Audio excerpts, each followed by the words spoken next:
whispers crawl beneath the skin, a shadow's grin. The Pilgrim's bargain. The rain fell not as water, but as needles, each drop a cold puncture in the mail and morale of Sir Reynard's company. Around them, the forest of the Black Mountains was a tapestry of gloom, every shadow a potential ambush, and an ambush had come. They had been 11, now they were 6. Sir Reynard, his sword arm heavy with fatigue, Father Cletus, clutching the silver reliquary to his chest like a shield, the squire boy, his face pale under helm too large, and 3 men-at-arms, their names already fading in the chaos. The relic within the reliquary, the bishop's finger, was a sliver of saintly bone meant for the Pope's own hand in Rome, a cure for his mysterious ailment.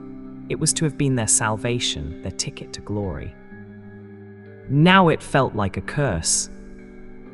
"They are herding us," gasped one of the men, Hugh. Arrows whispered through the ferns, finding no target yet but tightening the noose.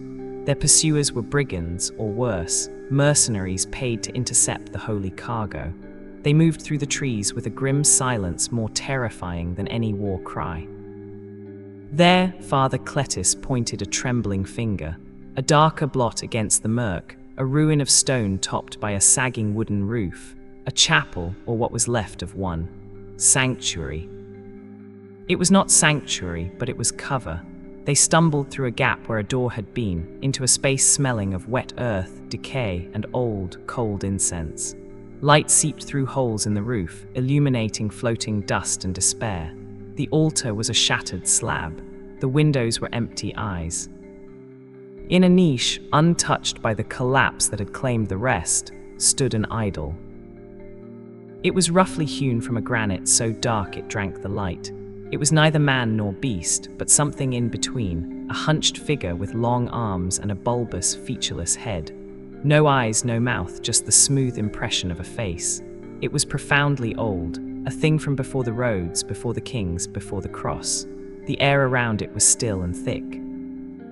Father Cletus made the sign of the cross and turned away, muttering a Latin benediction. The men huddled by the broken wall, listening for the sounds of pursuit. Sir Reynard, however, stood before the idol. He was a practical man, a knight who believed in steel, in strategy, in the tangible weight of a relic. But practicality had brought them here to the edge of failure and death. His mission, sworn on his honor, was crumbling. The Pope would sicken and die. His men would be slaughtered. His name would be a footnote of failure. A deep, desperate weariness settled in his bones. It was a feeling older than prayer, a primal reaching into the dark for any handhold. He did not kneel to the thing. He simply stood, his voice a low, raw scrape in the quiet. "Any power that listens," he said, his eyes fixed on that blank stone face.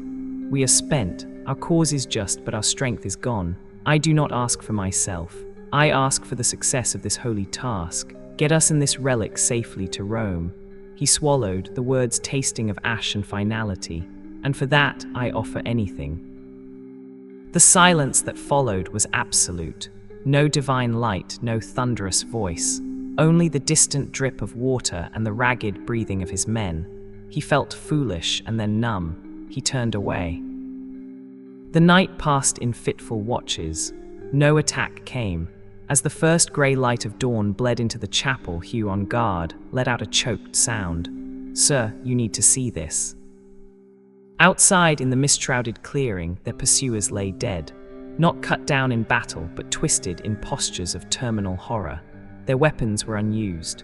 Their faces were frozen in identical masks of terror, eyes wide, mouths stretched in silent screams, as if in their final moments they had beheld not an enemy, but a nightmare in each other's faces.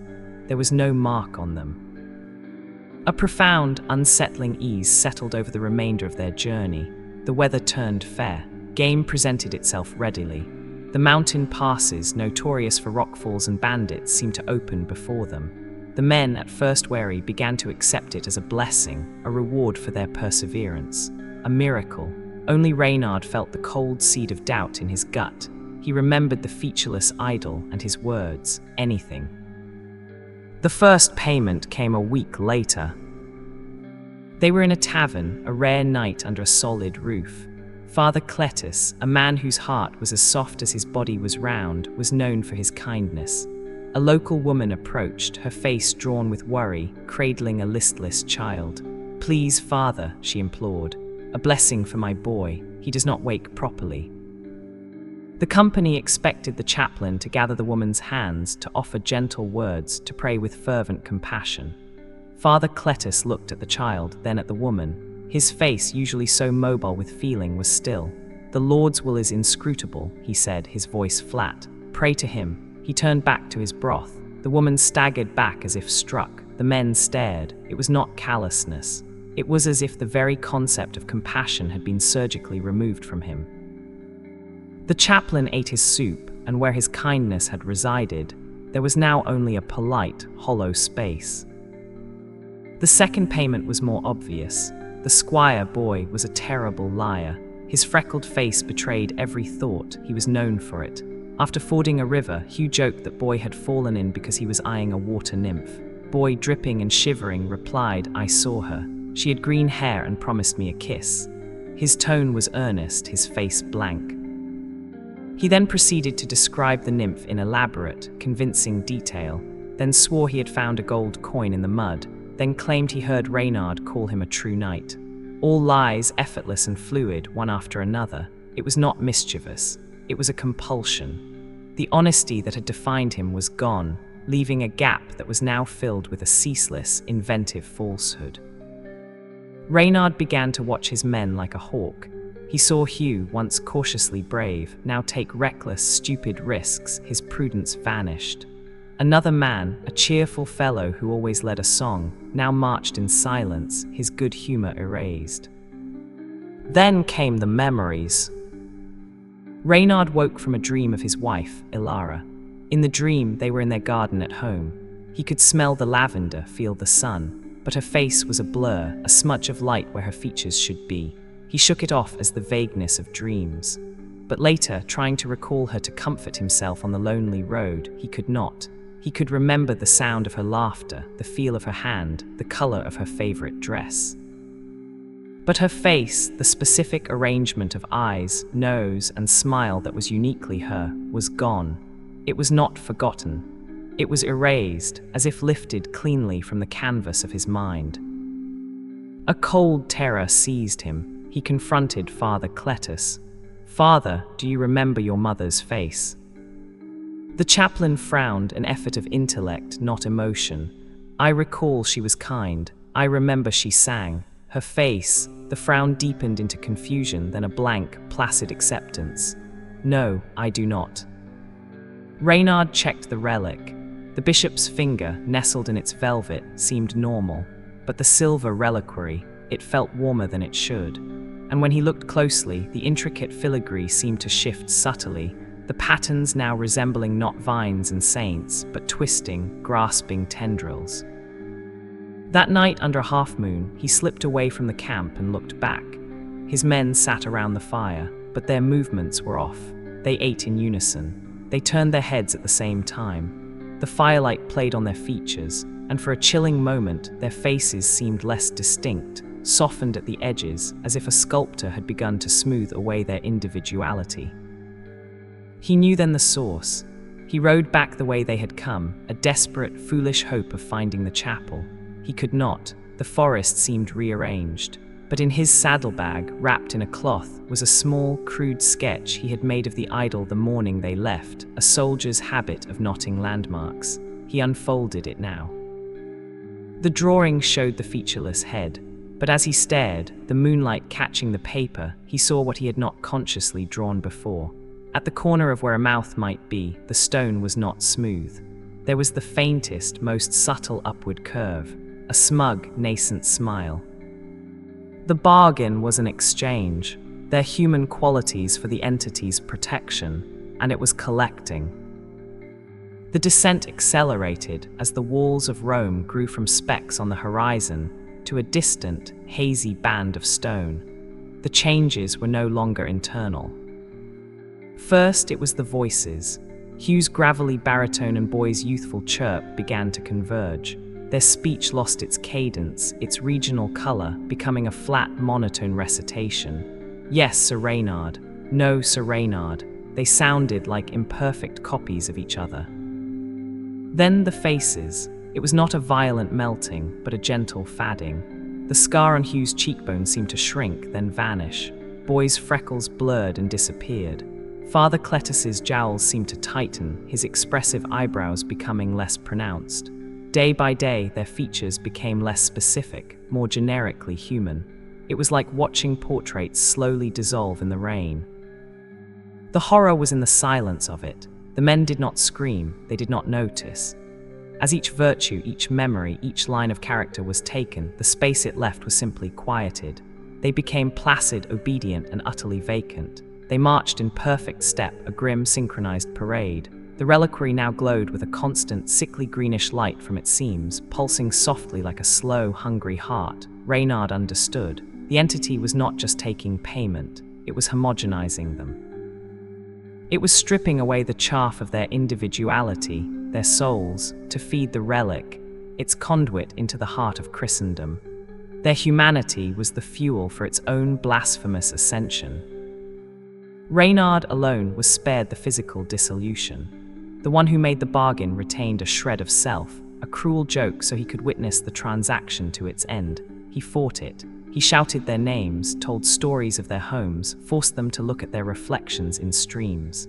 They obeyed, but their bland, smoothing faces showed no recognition. They were becoming husks, and the thing in the relic was growing fat. On the final day, with the gates of Rome in sight across the fields, they made camp for the last time. Reynard looked at his company. There were 5 figures around him. They had the approximate shape of men, but their faces were now nearly identical. Smooth, placid ovals with the faintest indentations for eyes, a slight bump for a nose, a line for a mouth. They moved with a single, fluid purpose. They were no longer Hugh, Boy, Cletus. They were a set. The relic's light shone so brightly, it cast their featureless shadows against the tent wall, a pantomime of humanity. He could order them to stop. He knew they would not. The bargain was binding. They would deliver the relic to the Vatican, and in doing so, they would deliver the entity. It would step out of the reliquary and into the most holy city on earth, wearing the accumulated humanity of 6 men as its cloak. As the sun rose over Rome, the faceless company formed up. Reynard, his own face etched with agony and self-loathing, took his place at their head. They marched, a perfect, silent unit, toward the great gate. At the portal, the guards stared, uneasy at the synchronized steps and the eerie, smooth faces. One moved to block the way. "State your business." In unison, the 5 husks spoke, their voices a single, hollow tone. "We bear a relic for His Holiness, the bishop's finger." The guard recoiled at the sound. Reynard stepped forward, his own voice, cracked and human, breaking the awful harmony. "I am Sir Reynard of Chartres. The Pope expects us." He showed the sealed parchment. The guard, relieved to focus on something normal, waved them through. They passed into the shadow of the gate. The noise of Rome, the carts, the hawkers, the bells, was a roaring wave of life. It was the antithesis of the silent death march Reynard led. The entity within the reliquary throbbed with anticipation. He could feel its hunger, its glare. It was here. It had won. In a small, quiet plaza just inside the gate, away from the main thoroughfare, Reynard halted the column.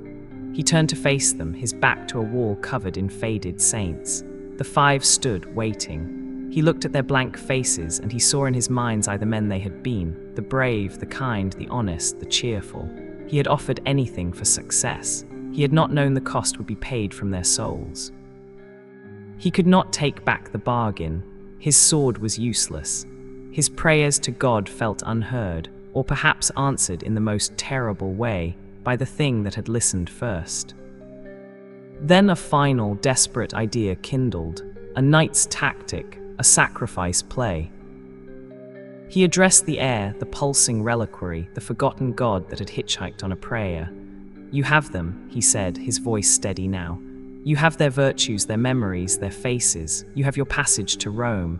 but the pact was with me. I offered anything. Their payment was incidental. You crave the final piece, do you not? The corruption of the will that summoned you.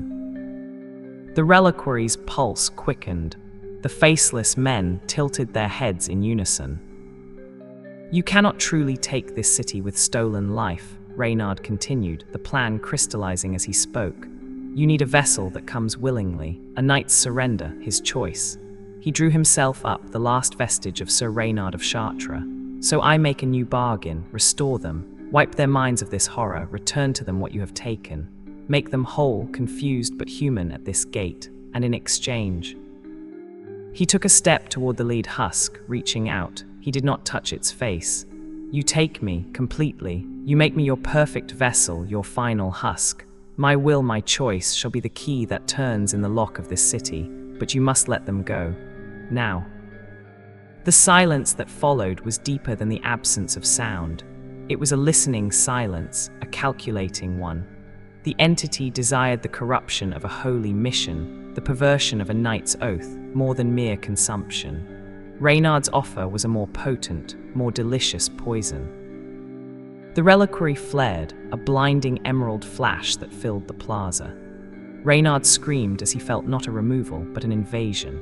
It was not pieces being taken, it was a tide of nothingness rushing in. His memories, his love for Alara, his pride, his regret, his very sense of self, they were not erased, but pushed down, buried under an immense, silent weight.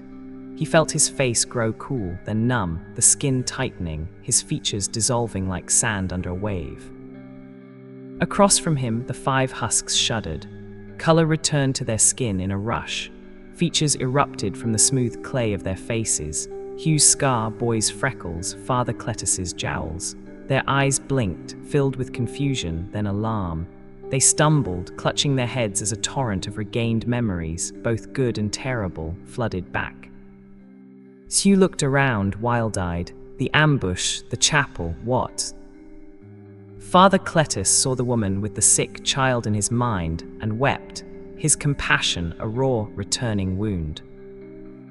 Boy looked at his hands, his honest heart hammering. I lied, so many lies.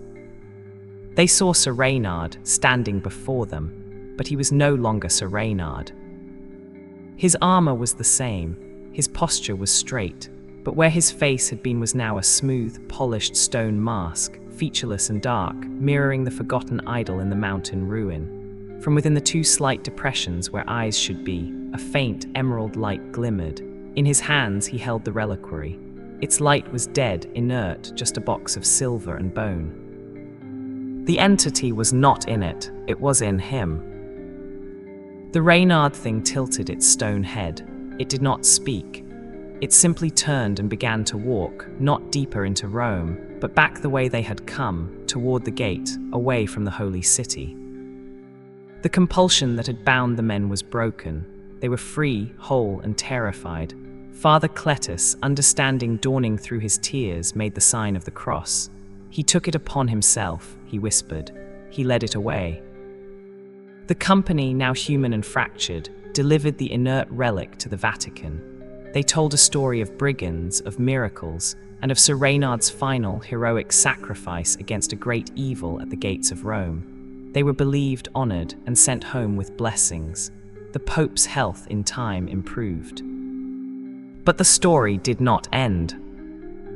Father Cletus returned to his parish, but he spent his days in the woods, building small shrines to no saint in particular, seeking a God who listens to desperate prayers. Hugh drank to forget the feeling of his face disappearing. Boy never told a lie again. And in taverns along the Pilgrim roads, sometimes a traveler will speak of a strange sight. A knight in dusty armor seen sitting alone in a shadowed corner. If you glance quickly, you might see his face is not a face at all, but a smooth, dark stone. He does not eat, he does not drink. He simply sits as if listening to the laughter and the life, a monument to a desperate choice. And if you look away and look back, the corner is empty. Only a faint, cold scent of old stone remains. The pilgrim's bargain is done, but the pilgrim himself walks on, an eternal, wandering prison, keeping a forgotten God at bay.